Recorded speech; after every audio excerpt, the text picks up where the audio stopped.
So let's do the macro and the micro with our floor show guest. Pleased to say, joining me live from the NYSE, Meridian Equity Partners, Jonathan Corpina. Jonathan, thank you so much. I guess, what do you make of the tension right now? Is the market focused on Iran and higher oil prices, or is it focused on what has been so far a strong earnings season? It's kind of a combination of both. What's happening here is that we've come into this exciting week, right? Let's put the conflict aside.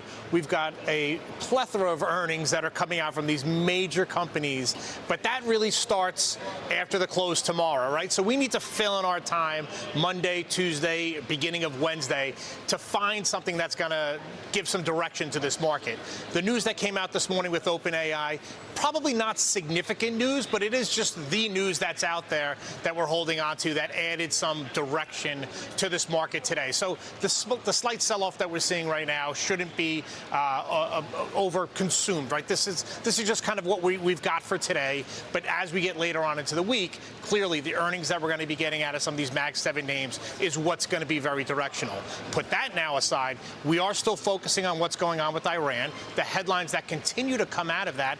I think investors and Main Street, we're getting a little bit impatient with these headlines. Things are good, things are bad. We get a headline before the market opens, we get a headline after the market closes. So we are getting a little bit impatient as to how this is playing out. We're looking for some clarity. We're clearly looking for a resolution to this so we can put that behind us and move forward. But in the interim now, we're going to have to keep that in the back of our minds because that will also add direction to this market. It was not long ago that so NVIDIA went so to the market.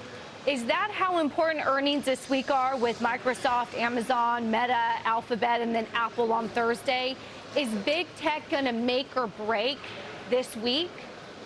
I do think it's very important. It also pulls us back to the fundamentals of the market, right? Yes, we are going through this geopolitical conflict that's there, but what's happening domestically here, our economy, our interest rates, what's going on in Washington, these are all important things that we can't lose sight on. So yes, I do think these earnings reports today are going to give us insights, obviously, to what has happened over the last quarter, but it's the forecast, it's the outlook moving forward. We are going to hear about potential risks, geopolitical risks that are out there. We're going to talk about supply chain issues and interest rates. But I think overall, we should get a pretty good sentiment of what the consumer is purchasing and how they're purchasing it. Right. And then how companies are spending their money, because they're going to have plenty of money on hand to spend.